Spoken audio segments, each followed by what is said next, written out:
Let's be honest. Shopping, not my thing. I go to the store. There's a lot of people there. It's just not my thing. It's not football. All right.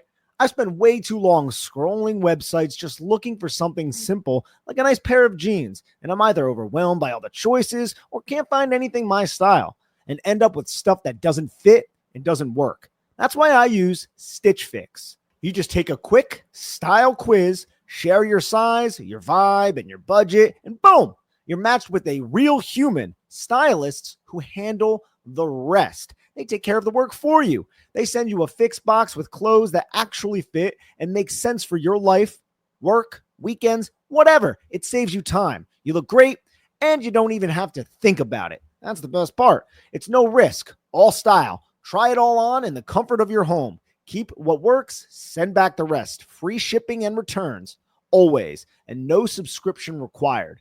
Plus, get a free try-on for your first fix. Get started today at stitchfix.com/podcast to get $20 off your first order, and they'll waive your styling fee. That's stitchfix.com/podcast. Listen, life's all about leveling up. Whether you're handling business on the field or kicking it in your zone, you like to celebrate with cigars that match the moment. That's why you should link up with Famous Cigars to bring you a wild deal. Right now, you can grab 8 premium cigars for just $8. You heard that right. 8 top-rated cigars at $1 a stick. Top quality brands like Oliva, Romeo y Julieta, and Davidoff. Handpicked just for you and worth over $80. Hit up famouscigars.com/cam and lock in this exclusive deal. While you're there, check out their insane selection of premium cigars, all shipped fresh and fast from their massive 20,000 square foot humidor. That's half a football field. Famous Cigars has been in the game since 1939 and still family owned. So celebrate every win with the folks at Famous. 8 cigars for $8. famouscigars.com/cam. The Timeline is a Blue Wire podcast. This one is over. The Suns get the win over the LA Clippers. They eliminate the Clippers. And I have to tell you this, for the third time in my NBA broadcasting career, I have the opportunity to say the Suns are going to the NBA Finals. The Suns have an opportunity to be the kings of all of pro basketball.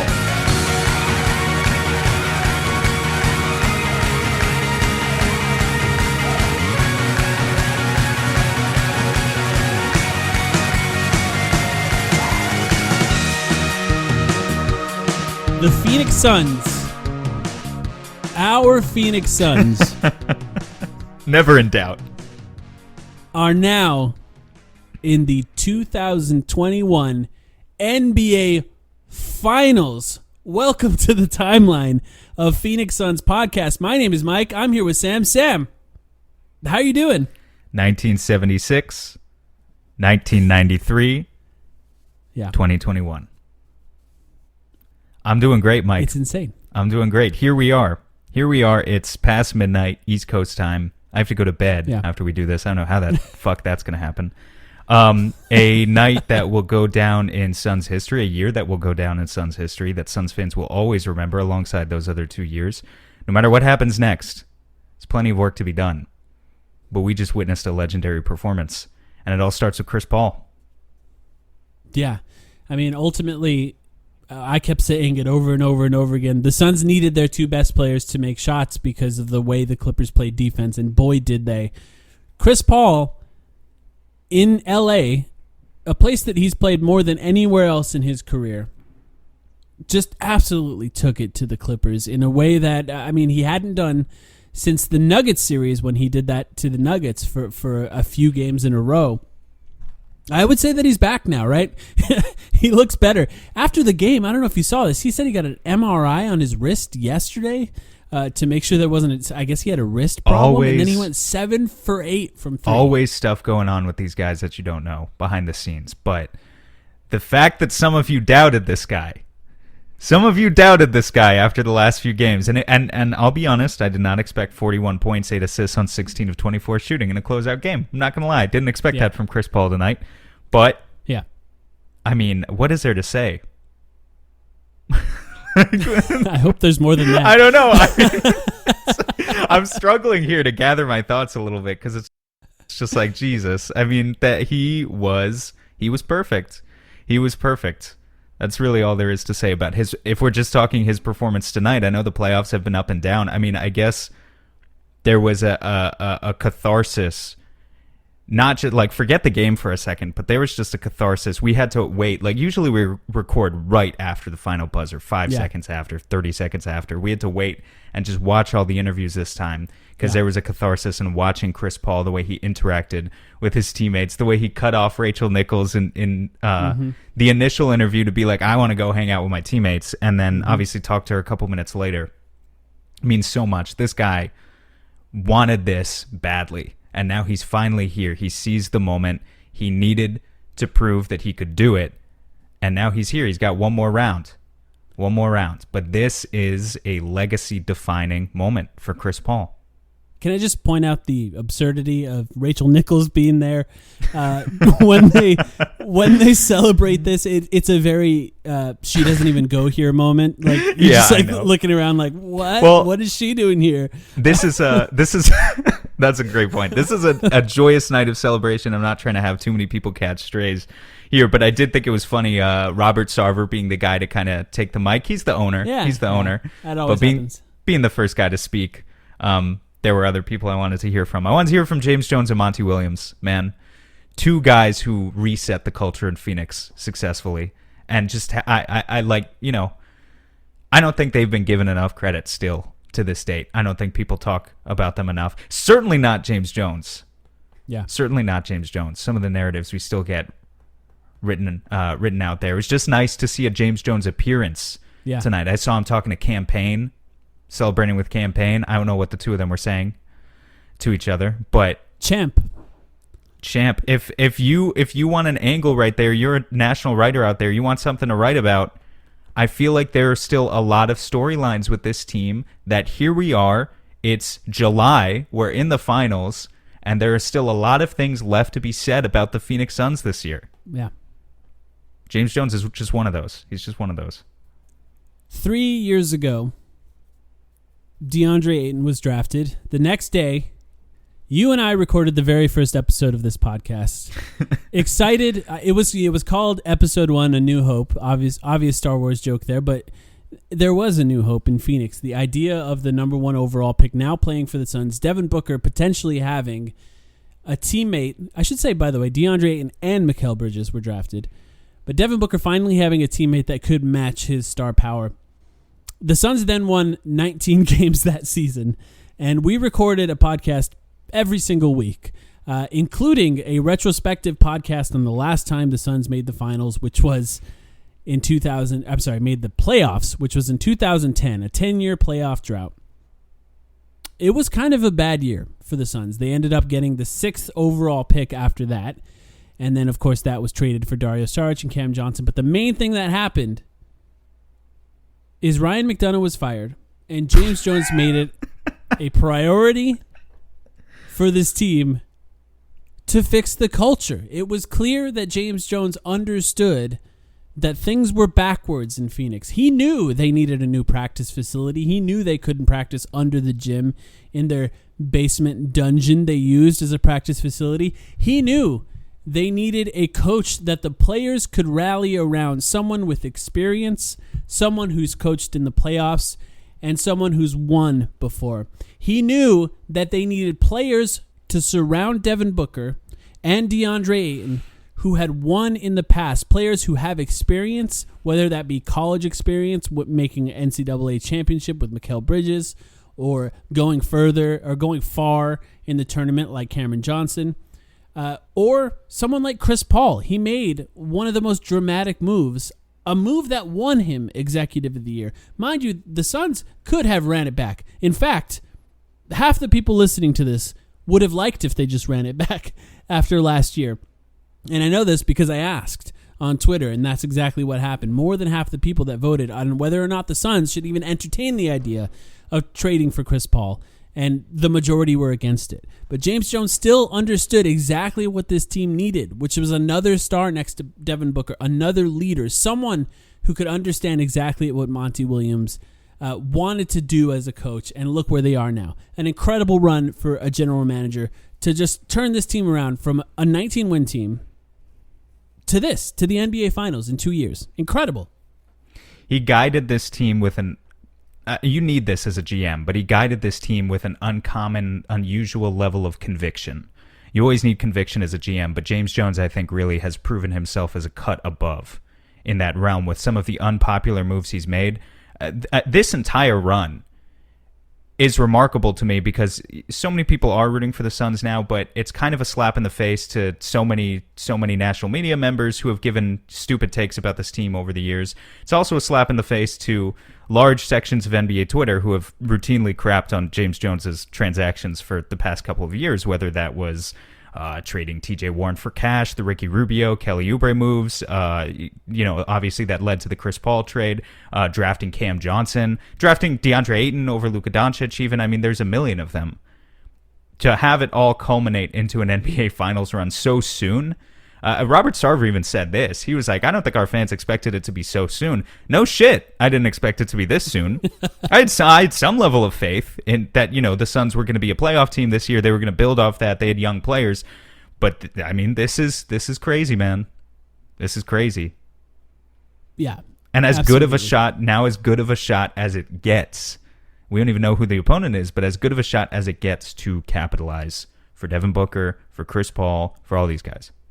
Yeah, and we're going to, at some point, Sam and I, once we know who the opponent will be, we're going to preview that, obviously. We'll preview the NBA Finals. We'll talk about what it's going to look like for the Suns and what they need to do in order to win a title. We're going to be legitimately talking about that.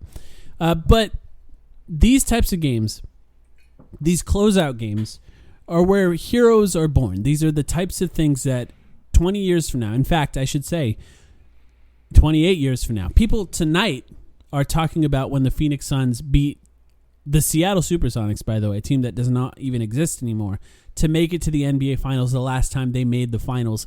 That means 30 years from now, people will remember when Chris Paul had 41 points and 8 assists on his old court. I never even watched Charles Barkley. I was too young, but I remember. One of the things I know about Charles Barkley is, he had 44 and 24 to close out the Celtics. It's like the things that survive from generation to generation is in many cases like an example of just oral history being passed down. And this is what's going to survive. This is what's going to survive. Games like this. And Devin Booker, obviously, another good game. Took his mask off.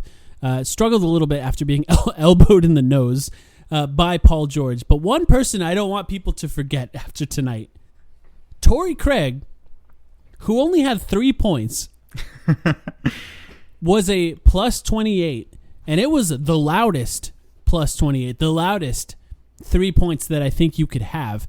He had 4 offensive rebounds, by the way. Him and DeAndre Ayton combined for 9. It took both of them. 8 rebounds total for him. And guarded Paul George the majority of the time that he was on the floor. Did not let Paul George screen him off of him. He was chasing him around screens with more effort and more energy than anyone else has. An incredible performance by him that may not have even happened without Cameron Johnson being injured, but it was exactly what the Suns needed. The strength advantage that Paul George had all series was now taken away because Torrey Craig was just as strong. And the effort matching that is really what it took for the Suns to take control of this game. Every minute he was on the floor, his presence was felt, and that's with only scoring 3 points. A remarkable performance by Torrey Craig. An inspiring performance from yet another guy that the Suns pulled off the scrap heap. Yeah. And, Mikal Bridges in this game had 24 minutes. Torrey Craig got 31. Just the fact that he was able to will his way into the rotation in such a pivotal game like that. The Suns really stumbled on something that worked on Paul George. That, they had experimented with playing up higher with the help defense on Paul George, trying to show him more bodies early in the shot clock, right? They've experimented with that throughout the series. They had limited success, but in Game 6, the thing that they stumbled on, which turned out to be key, was just better point of attack defense with a stronger guy. A stronger guy in Torrey Craig who just stands up tall, plays solid defense, doesn't fall for the east to west moves from Paul George, doesn't allow the penetration like Bridges does. Bridges good in other ways, but it is what it is. An inspiring performance from Torrey Craig, and a perfect example that you cannot just look at a box score and judge NBA players, because were it not for Chris Paul with his own inspiring performance of 41 points, I would say Torrey Craig should get the game ball tonight. And he had 3 points, 8 rebounds, and an assist. But that's how good he was. A crazy, crazy game for him. And the effort on the boards is crazy because it's not like he's posted up under the basket boxing out. He flies in from every direction to chase those boards like a maniac. It's almost Dennis Rodman-esque in the way that he does it. Obviously, he doesn't have quite the physical advantage that Dennis Rodman had, who was basically a pogo stick with long arms. But just flying in there and chasing down those rebounds was really, really, really fun to see. And I think it was the type of thing where there's a few possessions early on in the game with Torrey Craig guarding Paul George, and then my confidence that the Suns were going to win the game just raises to another level because it's like, okay, they got something figured out here. That's like too obvious for the coaches to even turn down. So shout out to Torrey Craig. Another guy I want to point out, DeAndre Ayton, we talked about it, probably his worst game of the playoffs was the last game that they played. Still statistically was fine, just the effort, the energy was not there. 19 points in this game, 17 rebounds, including 5 offensive rebounds, and he was doing exactly what the Suns... I'm sorry, he had 16 points and 17 rebounds, but he was doing exactly what the Suns needed him to do in this game. The effort was there. He was finding ways to get to the rim off the ball and make himself a big enough target so that the Suns could dump the ball off to him underneath the basket. He was tipping out rebounds that he couldn't get both of his hands on, so guys like Torrey Craig could come flying in and grab them. Just a really, really good high-energy game from DeAndre Ayton at the right time. And, of course, look, we don't even mention this anymore because he just does it every game, but 8 for 10, 80% from the field. It's just what he does. A really good game by him. Let me take a chance to go back and plug my own propaganda real quick. DeAndre Ayton is having the most efficient, for anyone who doesn't follow me on Twitter, hasn't seen this, DeAndre Ayton is having the most efficient deep playoff run of any player in NBA history by true shooting percentage, the advanced stat, with a minimum of 500 minutes played. Anyone who's played over 500 minutes, in order to do that, you need to make at least a conference finals. You need to probably be in the top 6 or 7 guys in your team's rotation. But still, even kind of filtering out all those sorts of bench players, all those guys who got eliminated in the first round, it's a lot of competition for DeAndre Ayton throughout all of NBA history. And he is, and I'm certain that he still is after tonight, shooting 8 for 10 from the field, has a true shooting percentage above 70% in this year's playoffs. That's the top in NBA history. He has risen to every challenge that the Suns have asked from him. He did it again tonight.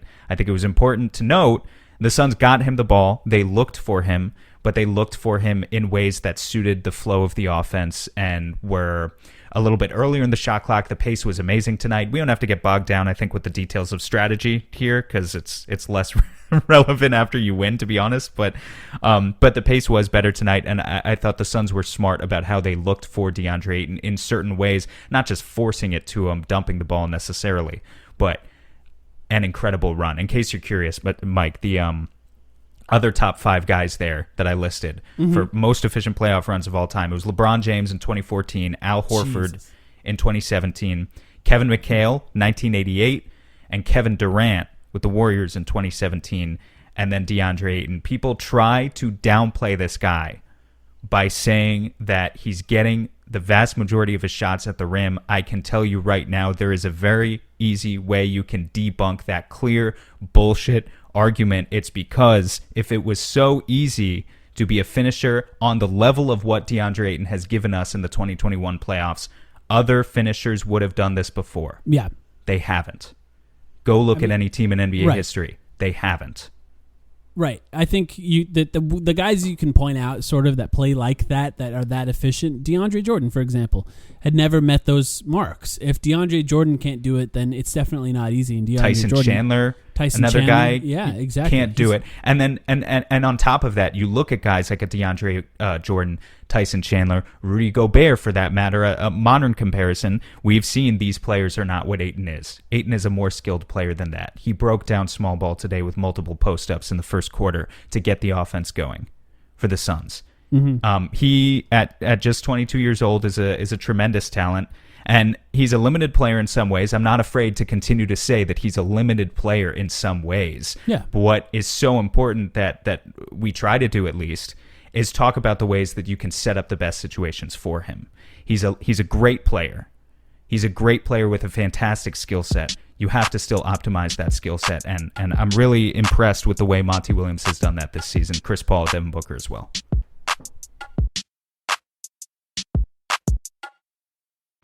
For over a century, Johnny Walker has shared its bold spirit with the game of golf. Now, crafted with Devereaux Golf, Johnny Walker introduces the Johnny Walker Blue Label-inspired Sunday Golf Bag, elevating the game with sleek design, blue label hues, and refined gold accents. Celebrate your hole-in-one with a premium Sunday bag crafted by Devereaux Golf. Submit proof of your achievement to johnnywalker.com/blue-in-1. Please drink responsibly. This episode is brought to you by Roe. Confidence is everything. Women can sense it. And trust me, they love it. But if you're in your head worried about performance, that swag, unfortunately, gentlemen, it's gone. Roe Sparks keeps you ready. When the moment hits, you can step up like a superhero and handle your business. No doubt, just confidence. Fellas, Rose Sparks gets you ready fast, dissolving under your tongue and working in 15 minutes on average. No waiting, no missing the moment, plus it stays active up to 36 hours. So when the mood hits, you can go back to back to back, round after round after round. Roe connects guys with medical provider 100% online. So there's no awkward conversation with in-person providers. Go to roe.com/sparks to see if you qualify. If prescribed, new sexual health patients gets $15 off Sparks on reoccurring plan. Connect with the provider at roe.co/fourth to find out if prescriptions Roe Sparks are right for you. That's ro.co/fourth for $15 off your first order. If approved, treatment ships directly to their door. Compounded drugs are permitted to be prescribed under federal law, but are not FDA approved and do not undergo FDA safety, effectiveness, and or manufacturing review. For full safety information, go to roe.co/safety info.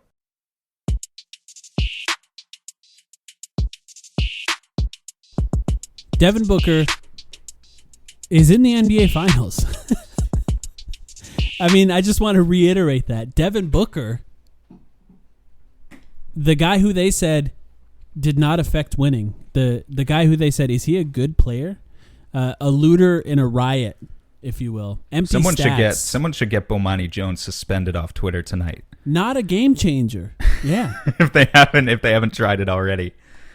A Lou Williams type. Is now in the NBA Finals, arguably the best player on his team. He was incredible before his nose was broken in 3 places. Now, that clearly affected his game. The stats before that were remarkable, including his first triple-double that he's ever gotten. And obviously the broken nose helped. And this is hurt him, I should say. But this is another reason why it was so important for the Suns to close this out as early as possible. As much time as possible in order for them to heal before this game. Now, that could be Chris Paul's wrist, which apparently was a problem. Cameron Payne's ankle, which clearly limited him in the rest of the series. And now Devin Booker's nose. But just thinking about, I'm pretty confident in saying that I've seen maybe every Devin Booker game he's ever played, minus 1, maybe 2. How do you feel just thinking about the idea that Devin Booker is now in the NBA Finals? Yeah, it's more validation. Everything about this team, Mike, it's just validation. They said he couldn't do it, and now here he is. I want to quickly bridge it, just because you mentioned those other guys, to the topic of this entire team battling. Chris Paul, we heard about his wrist. Cam Payne with his ankle. Devin Booker with his nose. DeAndre Ayton, how about the shots he took tonight to his head, to his eye? Cam Johnson, some sickness. I hope he's back and healthy soon, non-COVID related, but he was held out tonight. You can't say that this team hasn't faced challenges.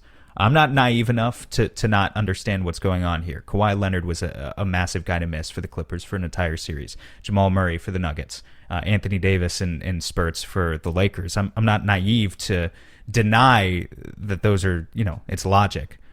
But the Suns have faced quite a bit of adversity as well. These guys are banged up. They've all taken hits. Devin Booker chief among them with that nose. When Paul George swiped through, clipped his nose with his elbow, and he was on the ground in pain tonight. I couldn't even imagine. I couldn't even imagine what that feels like for him to play without the mask. So these guys are persevering in their own way. And just to go back to your original question, what does it feel like for Devin Booker to finally be here? I mean, I frankly thought that there was a good chance that I could devote my entire fucking life to following this team and they would never get this far. Because I'm serious. I'm so serious. Because no one wants to admit that that's a possibility. I mean, look at all the Cubs fans. I know you hate baseball. Look at all the Cubs fans that died waiting around. Timberwolves fans. There are Clippers. Think about how the Clippers have been on the doorstep. Yeah, let's not push them while they're down. But they're not listening. There are so many fan bases who they never even make it this far. They don't. And to devote so much time and energy into following Devin Booker's career, defending him from the haters, and then to see it culminate into this is something special. It's an experience that I'll never forget. Job ain't done. I feel like I have to add that into the last sentence of everything I say. Job ain't done, because I'm not trying to jinx anything right now, but it's special. It's special. If you can't take this moment to celebrate this, then when can you, right? We have some time. It's not like the NBA Finals start tomorrow. It's a good time to enjoy this. The fireworks were going off in my neighborhood immediately after the buzzer, over and over and over again. So many that I thought maybe it was coming from the arena for a second there. But no, it was just my neighbors having a good time. So shout out to them. While Chris Paul was going on his run, Patrick Beverley went out in the most pathetic way you could possibly go out. It was almost Andrew Bynum-esque. I don't know if people remember this, but when the Lakers were being eliminated by the Mavericks, the last sort of Cinderella run in the Western Conference, Andrew Bynum just shoved J.J. Barea midair when J.J. Barea was killing them over and over and over again. The difference is, thank God, it wasn't midair. Patrick Beverley just shoved Chris Paul out of nowhere after Chris Paul made maybe his fourth or fifth shot in a row. That was super weird and a really sad and pathetic way for a player to go out. And I get worried, right? There are times in these elimination games, and this was our third one, by the way, bizarre, that we're talking about the third time where the Suns had the chance, fourth really, to defeat a team. I get worried about injuries. I get worried that the players are going to do something dumb, and I guess it's no surprise that it came from Patrick Beverley, but that was a really sad moment, I think. A really bad way for the Clippers to go out. I mean, Patrick Beverley's already a villain, and basically everyone hates him in the NBA, but I think it's a moment that's just revealing of his character and is going to follow him for the rest of his career. Simple as that. You know, this guy revealing who he truly is, that he is a front runner, and that is all he is. Remember, I can't remember who it was that accused Jay Crowder of being a front runner early in the season, in the regular season. Do you remember what I'm talking about? I don't remember. Patrick Beverley is a front runner. That's all he is. This was a crucial moment for his team to play competitive basketball and try to get back on track at a moment in the game where they still had a chance, and he revealed who he is. And that's who he's always been. And for all the people who try and change the narrative on Patrick Beverley and defend him and say, oh, he's a smart player, you want a Patrick Beverley on your team because of his competitive spirit, I mean, that's what you're co-signing on. Yeah. Just a bullshit front runner.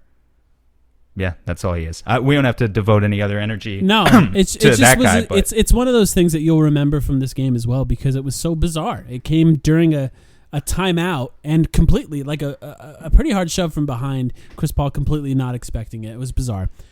How confident were you that the Suns were going to win when Dario Saric made his second three?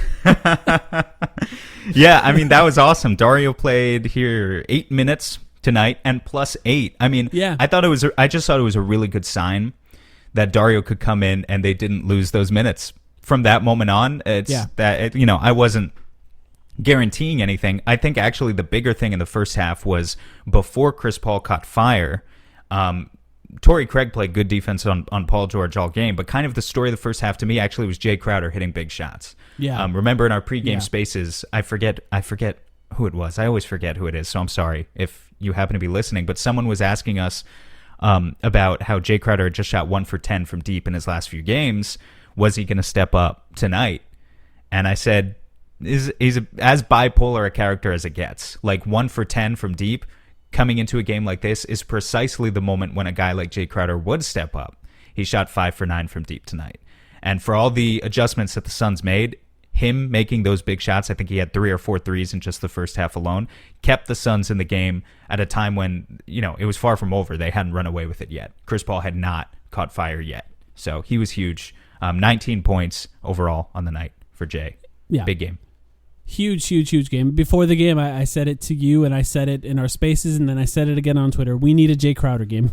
We just need one of those games where he just hits shots almost inexplicably. One of them, I would say, was that. It was sort of a bailout from Mikal Bridges with Marcus Morris closing out on Jay Crowder that just hit the bottom of the net and nothing else. And, of course, Jay Crowder fell because that's what he does. Didn't get a single one of those calls in this game, but a really, really great game for him, particularly in that first half. And every bit of it, I think, was needed because momentum for these types of games it's always huge. It's a huge thing to have the right momentum. I don't know that you have anyone else particularly that you want to talk about before I move on to something else here. I guess, Jalen Smith had a dunk. It's kind of cool. But right now, the Eastern Conference Finals is 2-2. Giannis hyperextended his knee, and apparently it's no ACL tear or damage, apparently, but an injury, nonetheless. A sad injury, something that made me genuinely sad. But now it's tied, and it's sort of up in the air, right? I was pretty confident that the Bucks were going to win before that. I thought the Hawks could take them to 6 or even 7, but I was pretty confident the Bucks were going to win. There's no guarantee. In fact, Giannis might be back. He might be back by the finals if they make the finals. He might be back in this series. I doubt he'll play the next game. But just looking at those two teams in their current state, Trae Young didn't play the last game. Giannis hyperextended his knee.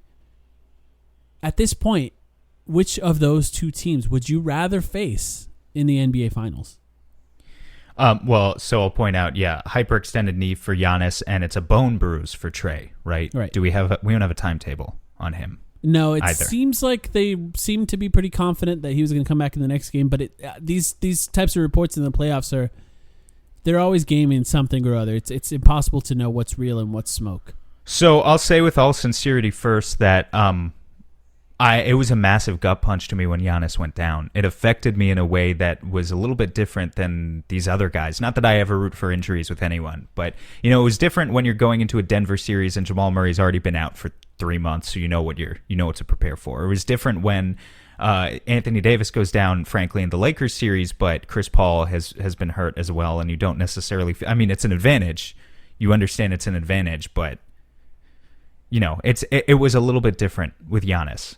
I'm hoping here's what I'm hoping chiefly among everything else is that whoever the Suns play, whether it's Atlanta or Milwaukee, I hope that Trae Young is back. I hope that Giannis is back. I hope that we get a good series at full strength between two teams in which the league has a true chance to showcase an influx of fabulous new talent under the age of 25 or 26.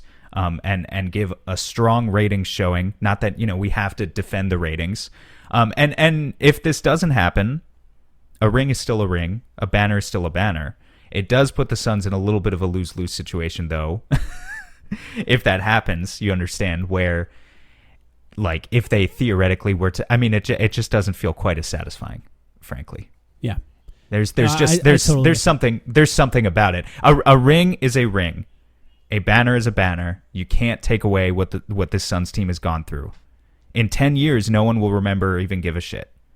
But there is going to be something more satisfying about beating a team with Giannis at full strength or beating a team even with Trae at full strength because I believe the Suns match up well against both of those teams regardless of who's playing. If everyone is at full strength, I believe the Suns match up very well with either the Bucks or the Hawks. I'd be happy to play both, and I think it would be a good... I can't guarantee it's going to be clean for an entire series. You play a 7-game series with anyone, and eventually, the fan bases start hating each other. Look at what happened with us in Denver. I said before that series that I love Denver, and then inevitably stuff happens.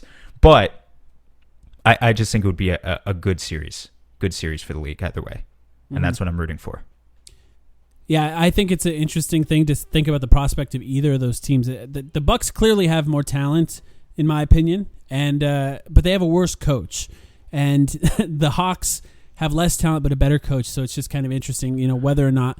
I'm not going to count either Trae Young or Giannis out. I assume that both of them will do their best to play, and at that point, you're playing against those guys, regardless of what you think that their health is going to be. But I just have to say quickly, I just don't give a shit about people trying to discount this NBA Finals. No, and neither do I. Yeah, I know you don't. I just want to quickly say it. For Lakers fans, they're saying, well, Anthony Davis was injured. Well, that comes with the price, right? Yeah. You have Anthony Davis on your team. There's a good chance that he's going to be injured in the playoffs if you have Anthony Davis on your team. He's an often injured player. The Suns have Chris Paul. There's always a chance that Chris Paul was going to be injured in this playoffs. And in fact, he was. He couldn't dribble in multiple games against the Lakers. And then all of a sudden, out of nowhere, he had COVID. He couldn't even play multiple games. The idea that you can just say that these injuries are not part of it, they are. That's the price of admission when you get somebody like Anthony Davis. I just don't care. Jamal Murray, it's unfortunate. Yes, I feel bad. And look, maybe some of these injuries are because of the condensed schedule, but that's the same schedule that the Phoenix Suns played with, and being healthy at the end of the season matters, and they are. And look, I don't care. 10 years from now, people won't care about anything if the Suns win the ring or whatever team wins the ring. But people trying to discount it now, you know what they wouldn't be doing if their team was in it? Trying to discount it. It all has to do with their own personal expectations. And let's just say this. If people who are not fans of these teams, people who are not fans of the Lakers, are discounting this because of what they expected, what they wanted to happen because of their expectations based on the Lakers, that completely discounts the prospect of something unexpected happening. The whole idea of sports is that something unexpected could happen, and that's what makes it fun. And if people who write about the league or cheer for the league try to discount any unexpected thing from happening, then they just don't like sports. Yeah, or they're just stupid people. I think, the CBA exists for a reason, too. You were talking about the Lakers. It's like, build a decent team and don't just coast on star talent. This is why depth is important. Everyone always tries to act like depth isn't important. Well, guess what? It is. It's like, I don't feel bad about it for 1 second. And but it's very important that I can balance the points, right? Like, I can understand that the Suns have been dealt a good hand here. Because I think, let's just be honest, they have been. But I still don't care. I mean, in 05, the Suns got an unlucky break, Joe Johnson. 06, the Suns got an unlucky break, Amari Stoudemire. 07, the Suns got an unlucky break with the Horry-Up check and those suspensions. We can play the narrative game too. It's been going on for 50 years. This is our turn. If Chris Paul didn't hurt his hamstring, he would have beaten the Warriors with Kevin Durant. Not to go all full Jeff Van Gundy also for a second, because look, I'm not a boomer, I'm a kid, but I do think social media has warped our brains. It's turned our brains into mush a little bit when it comes to this stuff, because it's just either we're spending too much time online or too many people are just navigating online to post bullshit, because there's just more of this every year. It seems like there's more of this. Like, I remember one of the first series when I was a kid, a few years into following basketball, 2008, the eventual champion Boston Celtics got taken to 7 games in the first round by a 37-win Hawks team. Mm-hmm. What do you think people would say about that if there was social media today? There's stuff like this happens every year. There are always going to be detractors, naysayers who try to detract from what these teams are capable of accomplishing. But does anyone remember? I mean, I just told you, I bet 5% of you maybe remembered that series that I just brought up, Boston and Atlanta. Do you remember anything about that Boston team now other than, oh, that was a good team, Paul Pierce, Ray Allen, KG. They won a ring. That's all that survives 10 or 15 years from now. Yeah. That's all that will survive. I remember all of the most exciting playoff moments from that run. That's basically all I remember. I remember this series against the Chicago Bulls. I remember things like that. I don't. Yeah, exactly. In fact, the Warriors won a championship against just LeBron James, no Kevin Love, no Kyrie Irving. And then who thinks about that now? It does not matter. It definitely does not matter. Very soon, we will know who the Suns are facing. At least 2 more games because it's 2-2. So it's at least going to go 6, possibly 7. And then we will preview the NBA Finals. Sam, there will be a timeline. NBA Finals preview podcast. How bizarre is that? You know what we did? The playoffs started and you messaged me and you said, hey, I think we should do a podcast after every playoff game. And I was like, yeah, cool. That sounds great. That sounds great. And look at us now. In the back of my head, can I just be honest? You haven't slept in months. Yeah, I'm fucked. If I'm being honest, in the back of my head when I floated that idea, I was like, yeah, let's do a podcast after every game. That's good. That'll let's connect with people a little bit more. It's just the narratives move too fast to try and cover everything once a week. And hey, we'll get bounced in the second round anyway or something. The way this team is going, probably. Even the idea at the beginning of the playoffs, the notion of making just the Western Conference Finals was this enormous idea in my head. And the fact that now we're even farther than that is insane. It's insane. I'll just say this last thing. Thank you to everyone who's been listening to this podcast. Genuinely, thank you. Because, look, to be honest, it takes a lot of work. Sometimes more than others. Depending on the week. But, Sam and I take a lot of our time out of our schedule to do this, and we just appreciate you guys for sticking with us throughout this run. It's been really fun to cover this team, and to be honest, the fact that they made the NBA Finals, if they somehow pull this thing off and they win, it'll be a fun thing for me. We'll retire. Guarantee it. It'll be a Here's fun your thing guarantee right now. Mike will leave and never come back. It would be fun to go back and listen to these episodes later where Sam and I are freaking out on a week-to-week basis over the team that made the NBA Finals. But, yeah, shout out to you guys. We'll be back very, very soon. What is it about these guys? What is it about this team that you said, Phoenix, I want Phoenix? It was a lot of things. Willie Green, my brother, James Jones, we worked at the Union together. Coach Monty, I played for him already, but the big reason was the light-skinned guy right here, number 1, Devin Booker. Well, Devin Booker, he is a dog. Go get it, Book.